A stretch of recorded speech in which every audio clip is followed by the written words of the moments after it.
So we are inside the station in Malmö now.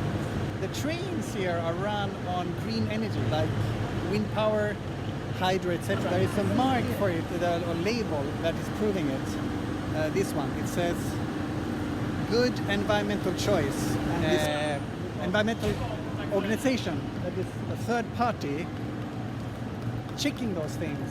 So it's really run on renewable energy. Okay, so a green energy train. Not bad.